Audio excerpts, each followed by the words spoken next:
il y a des informations qui changent la façon dont vous regardez le ciel.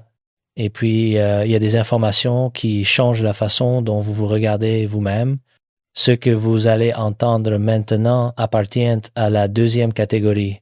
Ron James, directeur des relations médias pour le Mutual UFO Network, a fait une déclaration qui semble anodine en surface, mais qui cache quelque chose de beaucoup plus troublant. Selon lui, un objet connu sous le nom de Three Eye Atlas traverse actuellement notre système solaire. Ce n'est pas sa première visite. Il serait apparu ici il y a plusieurs centaines de milliers d'années. Et maintenant, il revient. Pourquoi maintenant? Pourquoi après tout ce temps? La réponse officielle est simple, rassurante même. Il s'agirait d'une comète, un corps céleste naturel aux caractéristiques inhabituelles. Certes, mais rien de plus.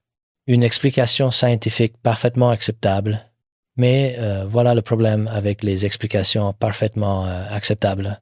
Elles sont conçues pour être acceptées, pas pour être vraies, car sous la surface lisse de cette histoire, quelque chose d'autre se dessine, des structures en forme d'arc au large des côtes de Porto Rico, des bases souterraines auxquelles d'anciens militaires affirment avoir eu accès, des documents qui décrivent des événements sur Mars, des événements qui soulèvent des questions que la science officielle refuse de poser. Et maintenant, Steven Spielberg, celui-là même qui a déjà transformé des secrets d'État en blockbusters, annonce un nouveau film. Son titre, Tout sera révélé. Sa date de sortie juin 2026. Son message, l'humanité a le droit de connaître la vérité. Est-ce une coïncidence ou est-ce une préparation? Revenons à Three Eye Atlas. Ron James lui-même a admis quelque chose de fascinant. Si une civilisation extraterrestre voulait envoyer une sonde dans un système stellaire, le déguisement le plus efficace serait celui d'un corps céleste naturel. Une comète, par exemple, quelque chose que nous observerions sans vraiment voir, quelque chose qui passerait devant nos télescopes en plein jour, caché non pas dans l'ombre, mais dans l'évidence même. Cette idée n'est pas aussi folle qu'elle le paraît. En fait, elle est terriblement logique. Et c'est précisément cette logique qui la rend inquiétante, car si Three Eye Atlas n'est pas ce qu'on nous dit, alors la question n'est plus qu'est-ce que c'est, la question devient pourquoi revient-il maintenant, et surtout, que sait-on déjà qu'on ne nous dit pas? Mars, voilà où les choses deviennent vraiment étranges. Des systèmes de grottes anciennes confirmés par les scientifiques. Des analyses publiées par le docteur John Brandenburg montrant la présence d'isotopes radioactifs qui, selon lui, ne pourraient provenir que d'un événement à grande échelle. Un événement similaire à une guerre nucléaire sur une planète que nous croyons stérile depuis des milliards d'années. Et puis il y a Billy Meier. En 1987, il mentionnait déjà l'existence de grandes quantités d'eau sous la surface de Mars, concentrées près du pôle sud. À l'époque, c'était considéré comme de la science-fiction. Aujourd'hui, les missions Mars Odyssey ont confirmé exactement ce qu'il décrivait. Coïncidence remarquable, disent certains, ou peut être que certaines personnes savaient déjà. Savaient quoi exactement? C'est là que le récit commence à se fragmenter, à se perdre dans le territoire du non-dit. Selon des sources prétendument liées à des programmes spatiaux secrets, Three Eye Atlas serait directement lié à Mars. Plus précisément, aux anciennes grottes de la planète rouge. Des structures qui ne seraient pas seulement géologiques, mais qui auraient eu un rôle, une fonction que nous ne comprenons pas encore ou que nous ne voulons pas comprendre. Car comprendre impliquerait d'accepter que Mars n'a pas toujours été morte, que quelque chose s'y est passé, quelque chose de violent, de définitif, de cataclysmique, et que les traces de cet événement sont encore là, enfouies sous la poussière rouge, attendant que nous soyons prêts à les regarder en face. Mais sommes-nous prêts? C'est la question que personne ne pose ouvertement, mais qui hante chaque déclaration officielle, chaque communiqué prudent du Mutual UFO Network. L'organisation affirme privilégier une approche scientifiquement investigatrice. Elle reconnaît que les histoires de programmes spatiaux secrets, de bases sur Mars, de vaisseaux patrouillant le système solaire sont fascinantes. Mais elle maintient qu'il n'y a pas assez de données pour confirmer leur véracité, pas assez de données. Cette phrase revient constamment. C'est la formule magique qui permet d'éviter la confrontation directe avec l'impossible. Car les données existent. Elles s'accumulent depuis des décennies. Peintures rupestres, vieilles de milliers d'années montrant des objets volants non identifiés. Rapport de la sonde Viking en 1976, dont les détails complets n'ont jamais été largement diffusés. Témoignages de personnes affirmant avoir eu un contact direct avec des entités non humaines, mais voici la chose étrange. Ces personnes ne rapportent pas des messages nouveaux, elles rapportent les mêmes messages que les anciennes doctrines, paix, éveil conscient, acceptation de la spiritualité, développement vers une plus grande harmonie. Des anges, des démons, des dieux, des messagers, les noms changent, mais le contenu reste identique, comme si quelque chose essayait de nous dire la même chose depuis le début de l'histoire humaine, comme si nous n'avions jamais vraiment écouté. Et maintenant, quelque chose revient, un objet qui était là il y a plusieurs centaines de milliers d'années, un objet qui choisit ce moment précis pour réapparaître, alors que Elon Musk prépare la colonisation de Mars, alors que Spielberg annonce un film sur la révélation totale, alors que de plus en plus de personnes contactent le Mutual UFO Network pour rapporter, non pas des observations avec des équipements, mais des perceptions intuitives, des expériences spirituelles liées à Three Eye Atlas. Le réseau officiel dit que cela reflète un changement de perception sociétale plutôt qu'une augmentation réelle d'événements anormaux, que les gens interprètent différemment les phénomènes célestes parce que les sujets sont plus discutés, que l'augmentation des rapports est une conséquence d'un seuil de perception accru, pas d'un événement distinct. Mais qu'est-ce qui vient en premier? La perception ou le phénomène? Nous voyons parce que quelque chose est là, ou quelque chose apparaît, parce que nous sommes enfin capables de voir. Cette question n'est pas philosophique, elle est ontologique. Elle touche à la nature même de la réalité, car si la divulgation complète se produit, si tout est révélé comme le promet le film de Spielberg, ce ne sera pas simplement la reconnaissance de l'existence d'êtres extraterrestres. Les nouvelles théories suggèrent que l'humanité pourrait faire face à des entités bien plus complexes, des êtres interstellaires existant dans des dimensions ou des environnements au-delà de la compréhension scientifique actuelle. Il est même possible que ces entités soient présentes sur Terre ou à l'intérieur de la Terre depuis très longtemps, mais en dehors du domaine de la perception et de l'observation humaine. De cette perspective, le problème n'est plus simplement celui d'aliens venus d'une autre planète. Il est profondément lié à la conscience humaine, à la façon dont l'humanité comprend la réalité et sa propre existence. Ces hypothèses recoupent des systèmes de pensée et des doctrines spirituelles qui existent depuis des milliers d'années, créant un tableau d'ensemble où la science, la philosophie et la compréhension spirituelle ne sont plus séparés. C'est terrifiant, n'est-ce pas? Parce que cela signifierait que nous ne sommes pas seulement ignorants, nous sommes aveugles à des dimensions de la réalité qui nous entourent, qui nous traversent, qui peut être nous constituent. Et si c'est le cas, alors qu'est-ce que cela dit de toute notre civilisation? de toute notre technologie construite sur une compréhension fondamentalement incomplète de l'univers. Nous avons envoyé des sondes dans l'espace. Nous avons divisé l'atome. Nous avons cartographié le génome humain, mais nous l'avons fait en opérant à l'intérieur d'un cadre qui pourrait être totalement inadéquat. Les grottes sur Mars, les structures au large de Porto Rico, les messages répétés à travers l'histoire.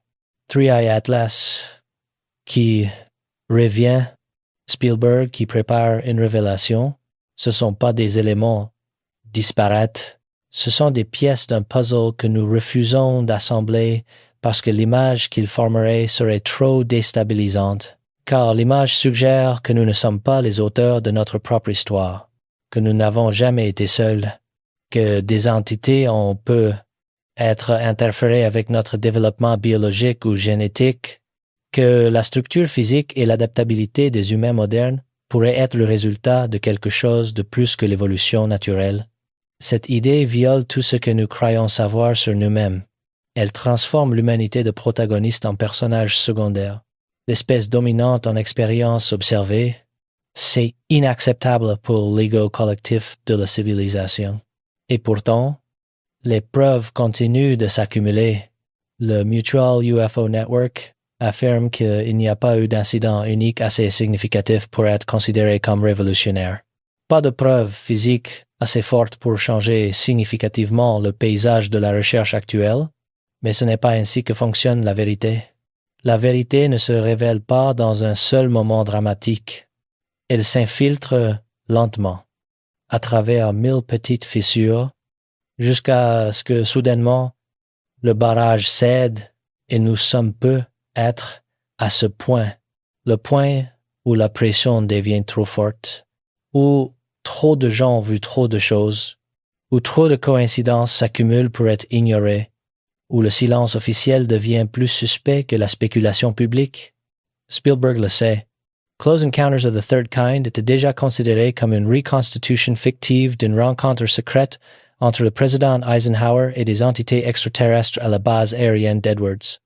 Une divulgation indirecte, une familiarisation progressive du public avec des possibilités au-delà des confins de la science traditionnelle. Son nouveau film continue ce rôle. Il nous prépare. La question est à quoi nous prépare-t-il?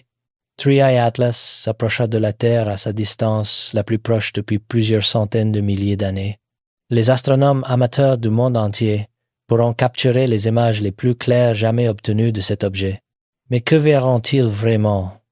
Une comète, ou quelque chose qui se fait passer pour une comète? Et si c'est la deuxième option, alors pourquoi se révéler maintenant?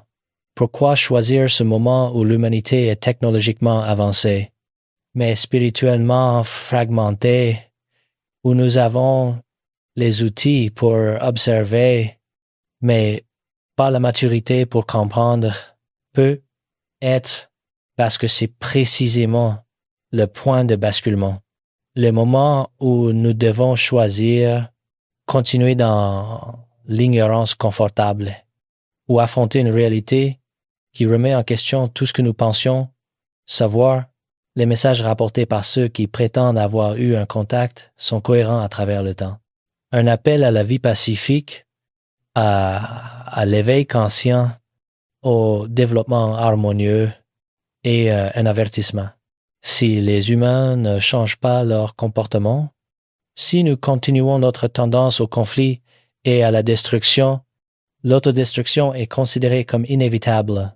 Ce n'est pas une menace, c'est une observation, une prédiction basée sur le schéma que nous répétons encore et encore. Mars était peu être habité, peut être y été, il eut une guerre nucléaire, peut être que ce qui reste maintenant sous forme de grottes et d'isotopes radioactifs était autrefois une civilisation qui n'a pas réussi le test. Et maintenant, c'est notre tour. Three Eye Atlas revient pour observer, pour voir si nous avons appris, pour déterminer si nous sommes prêts à rejoindre ce que certains appellent la famille plus large de l'univers, ou si nous allons suivre le même chemin que ceux qui nous ont précédés, Ceci n'est pas de la spéculation métaphysique, c'est une situation épistémologique extraordinaire, car pendant que nous débattons, les technologies potentiellement liées à ces découvertes existent déjà, cachées dans des programmes classifiés. L'histoire montre que de nouvelles technologies sont souvent exploitées à des fins néfastes. Dans le contexte d'une divulgation d'informations sur les ovnis ou l'intelligence extraterrestre, un manque de réglementation appropriée pourrait mener à des conséquences imprévisibles. La question n'est donc pas seulement de savoir si l'humanité est prête à accepter la vérité, c'est de savoir si nous sommes capables de construire des cadres éthiques, scientifiques et sociaux pour contrôler et utiliser ces connaissances et technologies de manière responsable. Et là, le silence du Mutual UFO Network devient éloquent. Il collecte, il catégorise, il surveille soigneusement, mais il ne conclut pas. Parce que conclure signifierait prendre position, et prendre position signifierait affronter les implications. Les implications sont vertigineuses. Si 3i Atlas est ce que certains pensent qu'il est, si Mars a été ce que les preuves suggèrent, si des entités ont été présentes tout au long de l'histoire humaine, alors toute notre compréhension de la civilisation, de l'évolution, de la conscience elle-même doit être réécrite. Nous ne sommes pas prêts pour ça. Pas collectivement, mais le temps de la préparation touche peu être à sa fin. Car l'objet approche. Le film sort en juin 2026. Le documentaire Accidental Truth Next sera diffusé en plusieurs parties à partir de février. Les pièces se mettent en place. Et vous, où vous situez-vous dans tout cela? Vous pouvez choisir de considérer ceci comme du divertissement, une autre théorie du complot fascinante, mais sans conséquence. Vous pouvez retourner à votre vie quotidienne, rassuré par les explications officielles, conforté par la certitude que les autorités vous protègent de l'information trop dérangeante, ou vous pouvez faire l'autre choix, le choix difficile, celui de regarder directement dans la fissure, d'accepter que peut être, juste peut être. Nous ne sommes pas les narrateurs de cette histoire, que nous sommes les personnages et que le véritable auteur est en train de tourner la page. 3i Atlas reviennent, Mars attend, les messages continuent, et nous sommes à la croisée des chemins. Il n'y aura pas de révélation soudaine, pas de vaisseau atterrissant sur la Maison Blanche. Ce n'est pas ainsi que cela fonctionne. La vérité s'infiltre, elle se glisse à travers les fissures de la réalité que nous avons construite. Elle apparaît dans les détails que nous ignorons, dans les coïncidences que nous expliquons, dans les témoignages que nous rejetons, jusqu'à ce qu'un jour, nous nous réveillons et réalisions que le monde a déjà changé, que nous vivons déjà dans la réalité post-divulgation et que nous étions tellement occupés à débattre de son arrivée que nous n'avons pas remarqué qu'elle était déjà là.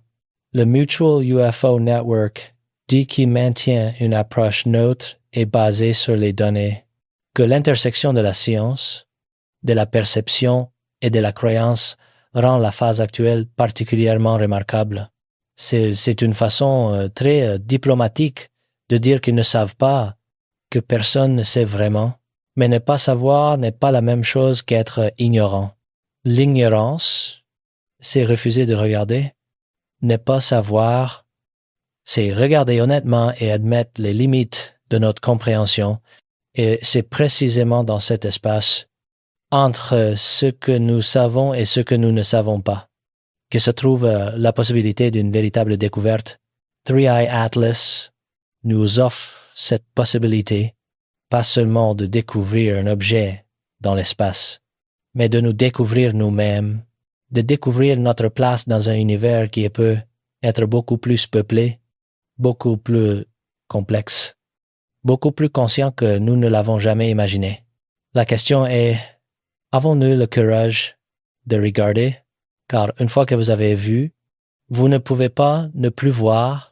Une fois que vous avez compris que les grottes sur Mars ne sont peu, être pas seulement des grottes, que les structures au large de Porto Rico ne sont peu être pas seulement des formations naturelles, que les messages à travers l'histoire ne sont peu être pas seulement des mythes.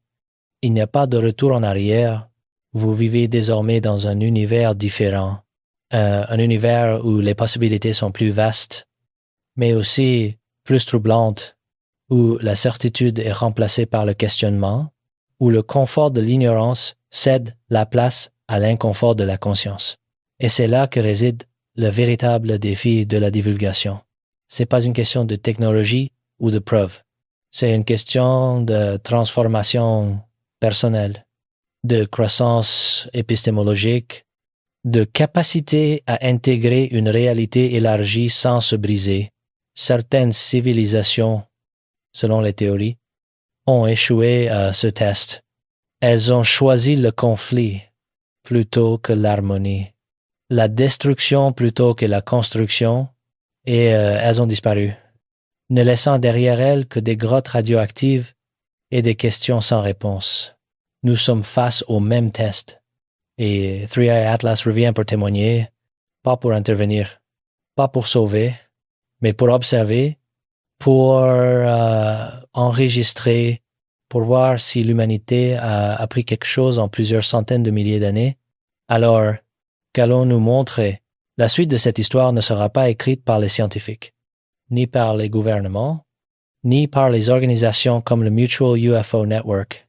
Elle sera écrite par chacun d'entre nous, par les choix que nous faisons, par les questions que nous osons poser, par notre volonté ou notre refus de regarder au-delà du rideau de la réalité consensuelle.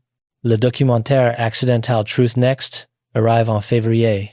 Le film de Spielberg en juin 2026, Three Eye Atlas Approach. Les événements s'alignent et quelque part, dans le silence de l'espace, quelque chose observe notre réaction. Nous ne sommes plus dans le domaine de la spéculation. Nous sommes dans le domaine de l'anticipation. Et l'anticipation, c'est déjà une forme de préparation. Alors préparez-vous, pas pour une invasion, pas pour une révélation dramatique, mais pour une réalisation progressive, une réalisation que le cosmos n'est pas vide, que la conscience n'est pas limitée à la biologie terrestre, que l'histoire humaine peut être beaucoup plus complexe, beaucoup plus interconnectée, beaucoup plus guidée que nous ne l'avons jamais admis, et que nous, ici, maintenant, sommes à un point de bifurcation, un moment où l'humanité doit choisir son avenir, continuer dans les schémas destructeurs qui ont pu être détruits Mars, ou évoluer vers quelque chose de nouveau, quelque chose de plus harmonieux, quelque chose qui nous qualifie pour rejoindre une communauté cosmique plus large. Ce n'est pas du mysticisme, c'est de la pragmatique existentielle. Car si nous ne changeons pas, les conséquences sont prévisibles. Auto-limitation, conflit, destruction. Ce n'est pas une prophétie. C'est une extrapolation basée sur notre comportement actuel. Mais nous pouvons changer. Nous avons cette capacité. C'est peut être notre caractéristique la plus remarquable. Notre adaptabilité, notre capacité à évoluer, non seulement biologiquement, mais consciemment. Three Eye Atlas revient pour voir si nous l'avons fait, si nous avons évolué au-delà du point où nous étions il y a plusieurs centaines de milliers d'années, si nous sommes prêts pour la prochaine étape. Et la réponse, elle n'est pas encore écrite. Elle s'écrit maintenant, dans chaque conversation sur ces sujets, dans chaque personne qui choisit de regarder plutôt que de détourner les yeux, dans chaque moment où nous choisissons la curiosité plutôt que la peur. Voilà pourquoi vous êtes ici. Pas pour le divertissement, mais parce que quelque part, profondément, vous savez que quelque chose d'important se passe, que le monde est à un tournant, et que rester informé, rester conscient, rester ouvert, c'est participer à l'évolution de l'humanité elle-même. C'est une responsabilité.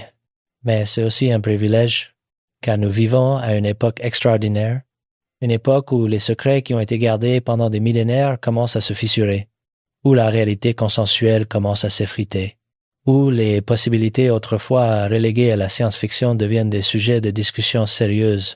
Abonnez-vous à cette chaîne, non pas pour suivre un créateur de contenu, mais pour rejoindre une communauté de personnes qui ont fait le choix de la conscience plutôt que du confort.